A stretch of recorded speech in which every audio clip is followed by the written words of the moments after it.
चुटकियों में बज जाए तो साधकों की चुटकियों में बज जाए तो अद्भुत है। गुरु हमें क्या कहते हैं, एक कक्षा लगी थी छोटे बच्चों की और गुरुजी ने बताया कि बच्चों, नरक जहाँ पर बहुत लड़ाई झगड़ा मार काट, एक पल को भी शांति नहीं, खाने को भी नहीं मिलता, पीने को भी नहीं मिलता, वो बरसों नहीं, समुद्र में जितना पानी है उसकी एक एक बूंद निकालो और समुद्र को खाली करो और दूसरे गड्ढे में भरो।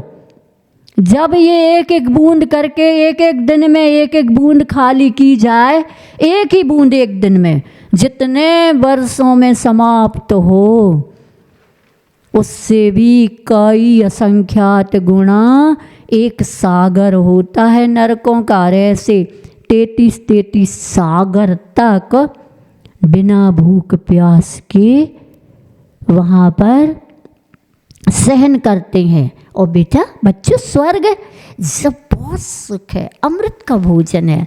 कभी नंदनवन तो कभी कश्मीर तो कभी विदेह क्षेत्र तो कभी नंदी सरदीप तो कभी अच्छे बढ़िया आवागमन और वहाँ बहुत सुख, अच्छे अच्छे वस्त्र आभूषण और भवन बहुत बढ़िया है। अब गुरुजी ने बता दिया, बच्चों से कहा कि बच्चों ये बताओ, तुम नरक जाना पसंद करोगे या स्वर्ग? नरक के लिए तो किसी ने ऊपर हाथ नहीं उठाया, स्वर्ग के लिए एक छोड़ सबका हाथ उठ गया, एक छात्रा छोड़ सबका हाथ उठा। गुरुजी को बड़ा आश्चर्य हुआ, सबके हाथ उठे। गुरुजी की उस ओर दृष्टि एकदम उस छात्रा पर पड़ी जिसका हाथ नहीं उठा था। बेटा तुम्हें स्वर्ग नहीं जाना? नहीं। तो नरक जाना क्या? नहीं। तो फिर कहाँ जाना है? गुरुजी, जब मैं घर से स्कूल आ रही थी, विद्यालय आ रही थी, तो मेरी मम्मी ने कहा था, माँ ने कहा था कि बेटा छुट्टी हो तो सीधे घर आना। क्या जिनवाणी माँ यही कहती है?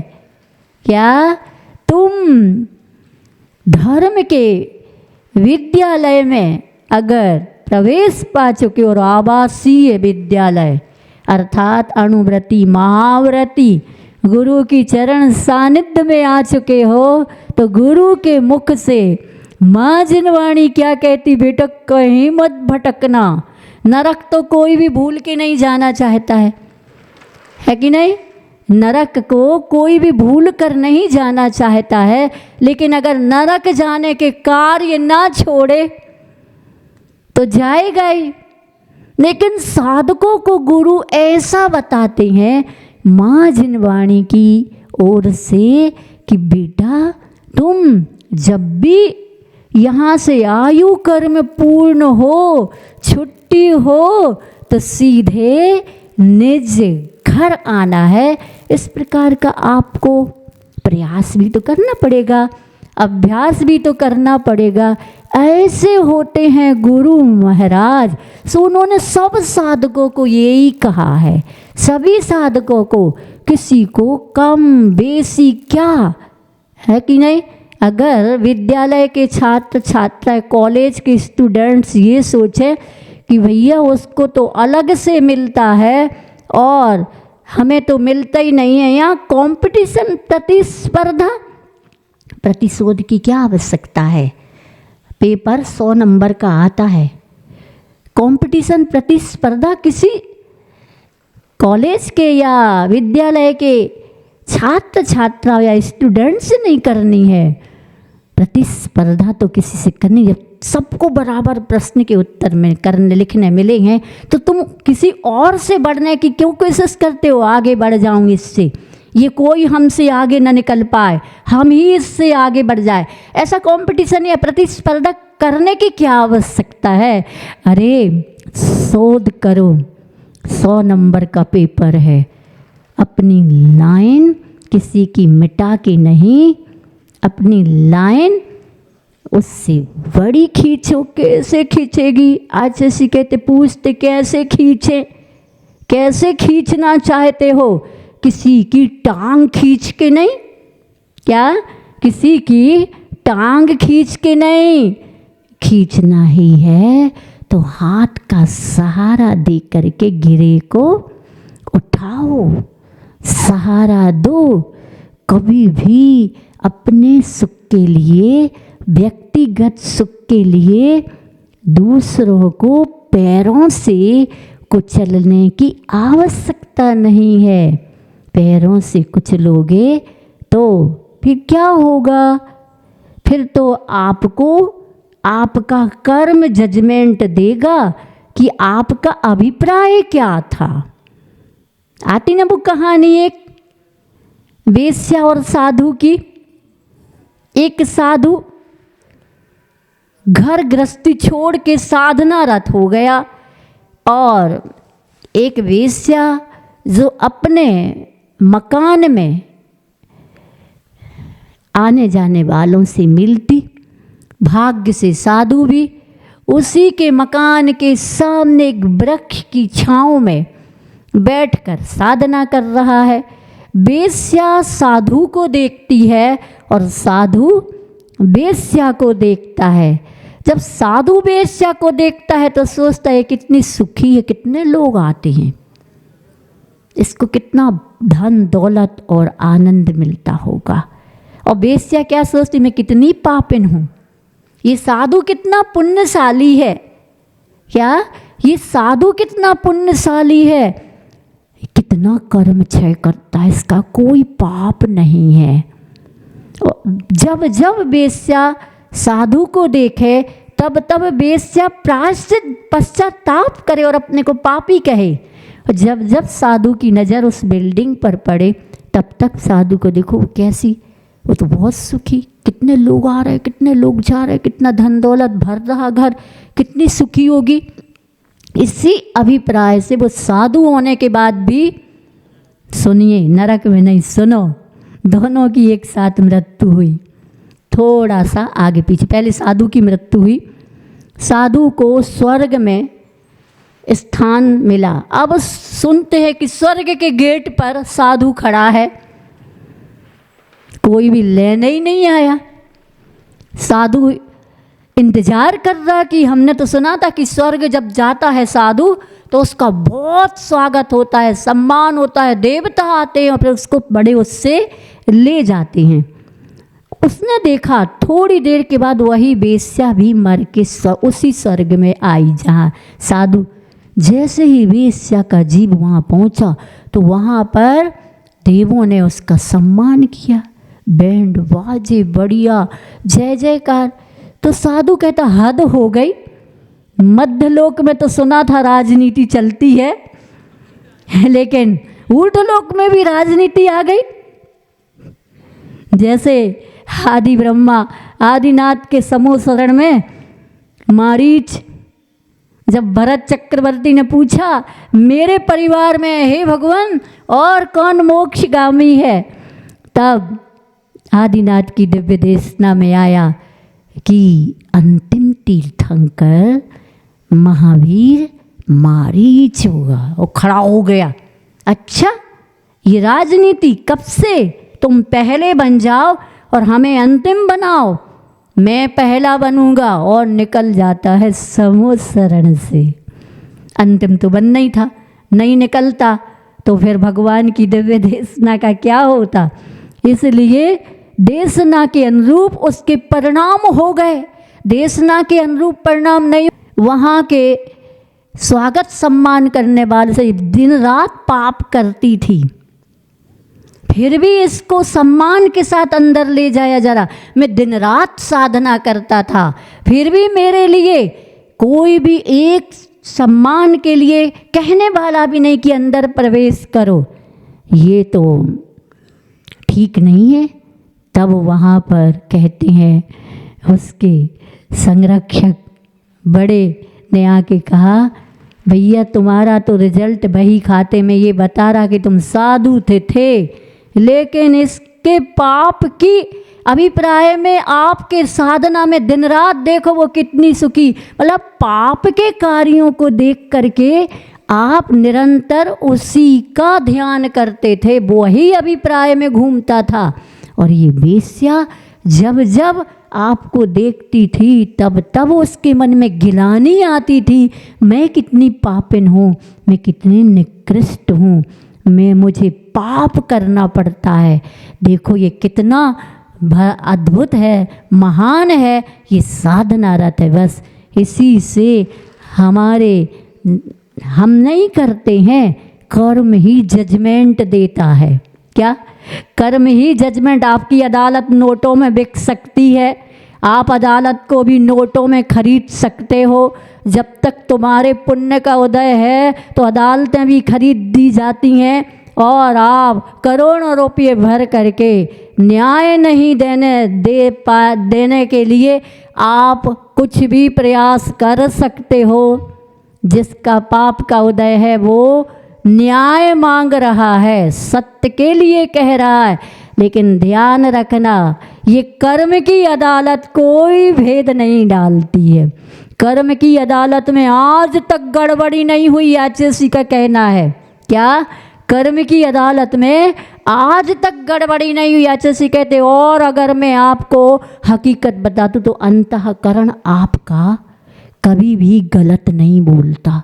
आप भले ना सुनो, आपका अंतःकरण भी कहता किया तो है, किया तो करा तो है, अंतःकरण कहता। लेकिन इतना कोलाहल है भीतर भी, विचारों का तनाव, टेंशन, योजनाएं, अब ये हुआ तो अब इसको कैसे छुपाया जाए, कैसे इसको परिवर्तित किया जाए, कैसे, इसी की प्लानिंग में आप अंतःकरण को कब सुनते? तो फिर अंतःकरण को जब नहीं सुनता है तो ये कर्म की अदालत कहती है हम सुनेंगे। तीर्थंकर भी क्यों ना हो, ध्यान क्यों नहीं दिया?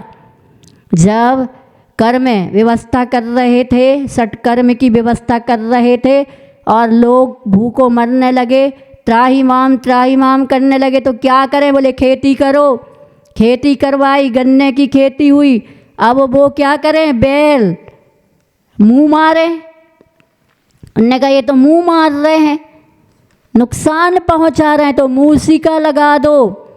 मूसिका लगाने की बात थी, तब इतना समझा देते कि जब तक वहाँ पर हल चला रहे तब तक ठीक, उसके बाद उनकी मूसिका निकाल देना, पानी और भोजन की उनकी भी पूछना। इतना नहीं कह पाया, अभिप्राय तो था ही नहीं। फिर भी कर्म बंद, 6 घड़ी का कर्म बंद, 6 महीने तक आहार नहीं मिला। कर्म कभी भी पक्षपात नहीं करता। इसलिए आचार्य जी ने हम लोगों को कहा है, इस जगत के लिए भव्य जीवों को, भव्य जीव जो उनकी संभावनाएं हैं, उनमें कर्म के फल और कर्म के कारण और कौन सा कर्म बंद किन परिणामों से होता है ये बता देना। ये बताओगे तो भव्य जीवों के मन में कम से कम निकृष्ट अशुभ कर्म को बांधने से डरेगा, निकाचित कर्म बांध से डरेगा। कम से कम वह धर्म क्षेत्र में तो पाप नहीं करेगा। क्या? अगर किसी को कर्म व्यवस्था, कर्म विवक्षा प्रवचनों के माध्यम से, स्वाध्याय के माध्यम से बताई जाए, तो अगर उसने भाव भासना के साथ स्वाध्याय किया है तो वो कोई भी कार्य करते समय इसका आचार्य कहते लाभ और हानि का विचार करेगा और भाव भवांतरों का भी विचार करेगा। और जो अनमोल व्रत लिए हैं, अनमोल सम्यक दर्शन या अनमोल रत्नत्रय है, सबसे अधिक कीमती है।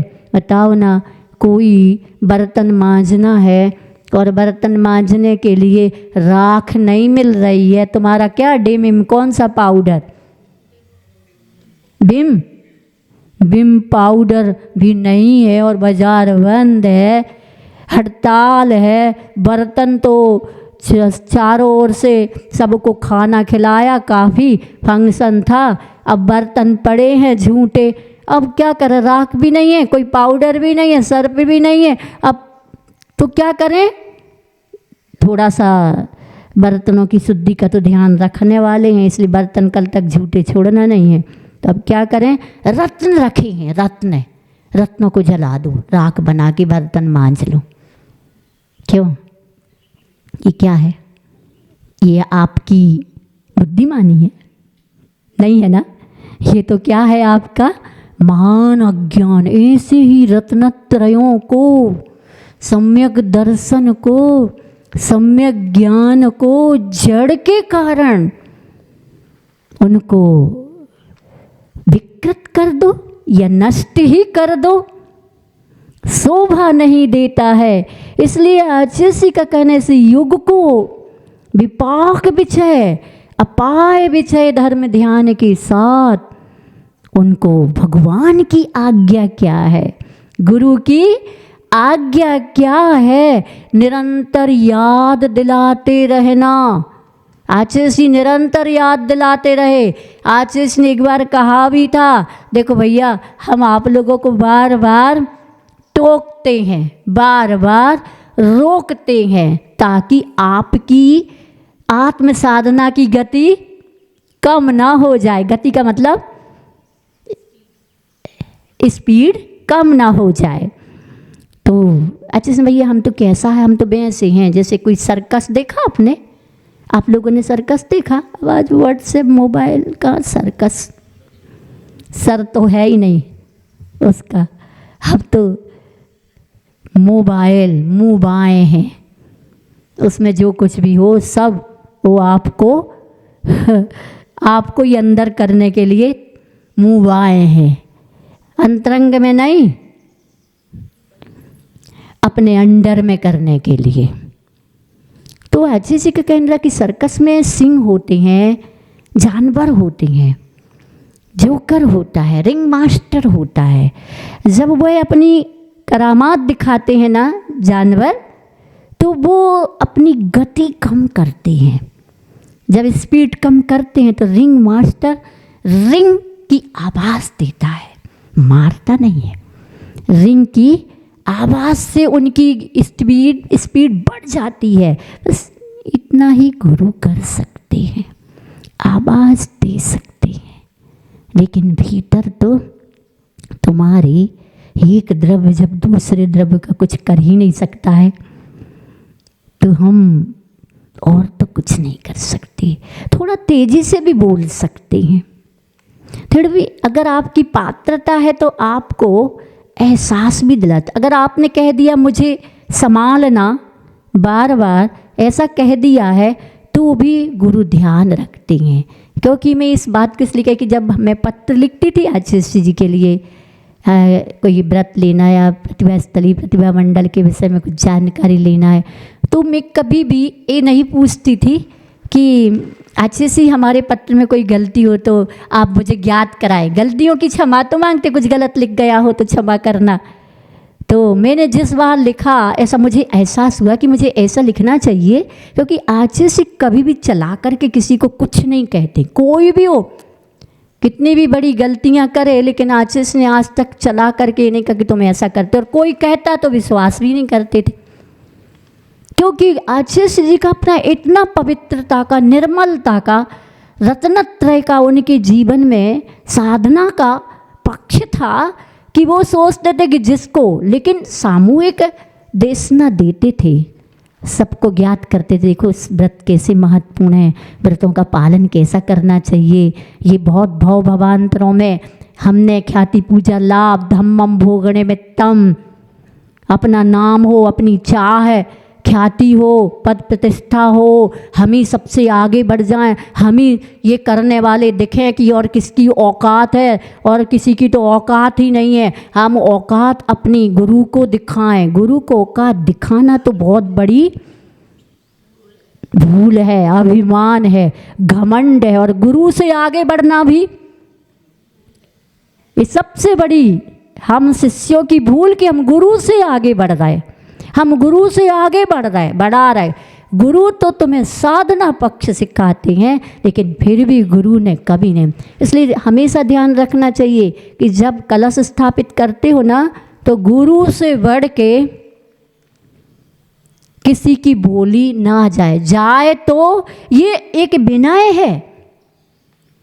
आपने आचार्य विद्यासागर कलश रखा, आचार्य ज्ञान सागर जी कलश रखा, रेक कलश रखे, तो हमें गुरुओं का सम्मान ध्यान रखना है।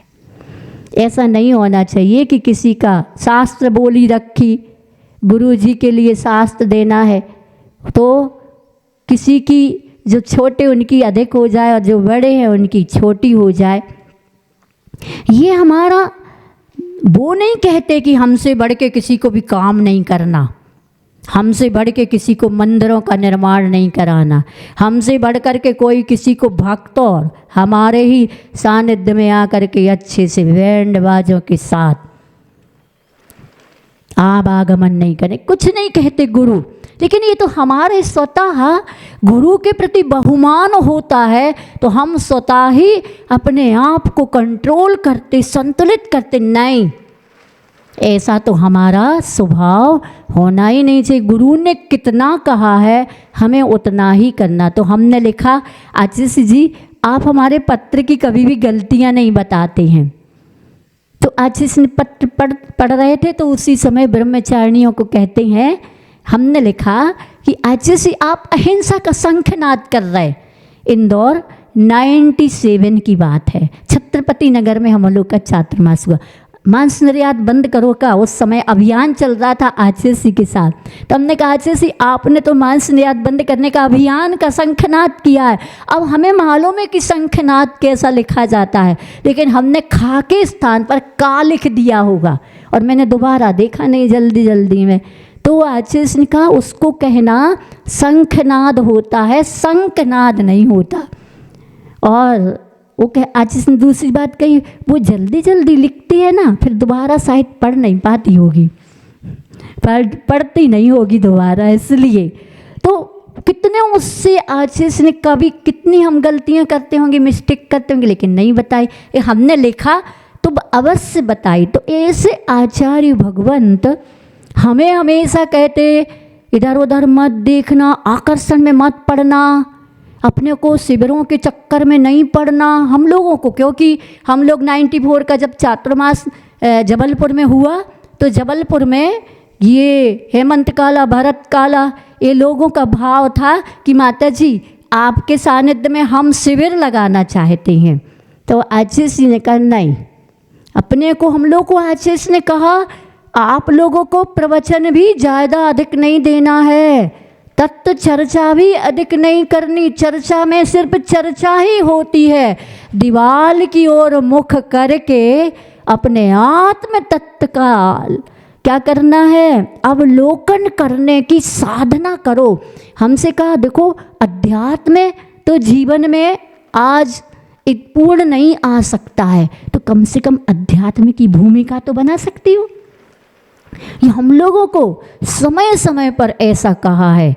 इसलिए आशीष जी हम सब शिष्य शिष्याओं को, ब्राह्मी आश्रम में हम लोग तो ब्रह्मचारिणी थे, वहाँ भी आशीष ने नियम बनाया जन संपर्क नहीं करना।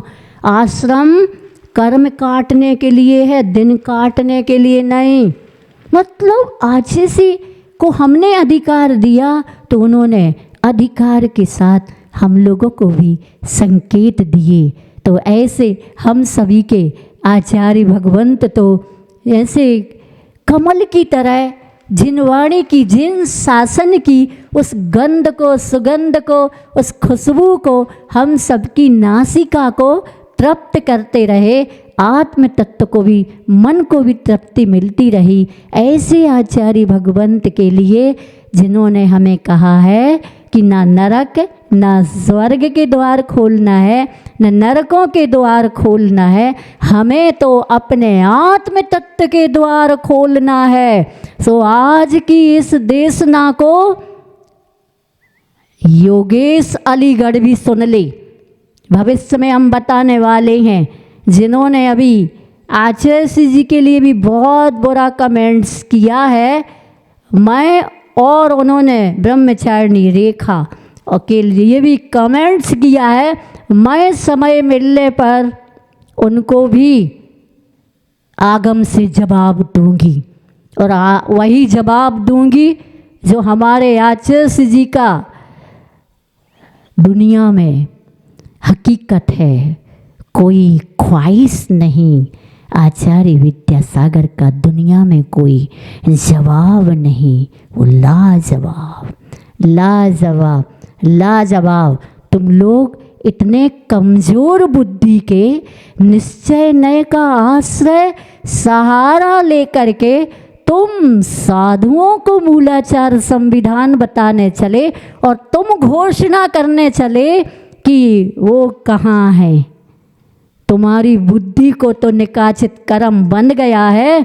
तुम स्वयं वहाँ जाओगे जहाँ तुम दूसरों को भेजने की कोशिश कर रहे हो, लेकिन ये वो आचार्य श्री जी जिन आचार्य श्री जी ऊपर जा कर के आपको नीचे उठाने आएंगे कि ये भव्य जीव था, इसने मेरे को देख करके, मेरे कार्य को देख करके कर्म बंद किया है, इसलिए नीचे आया है। जैसे सीता रावण को संबोधने गई, कोई चिंता की बात नहीं, उल्टी बुद्धि वाले उल्टा ही तो बोलेंगे। उनको नरक की बात कर रहे तो बिल्कुल ज़रूर वो आपको संबोधने के लिए नरक में आएंगे।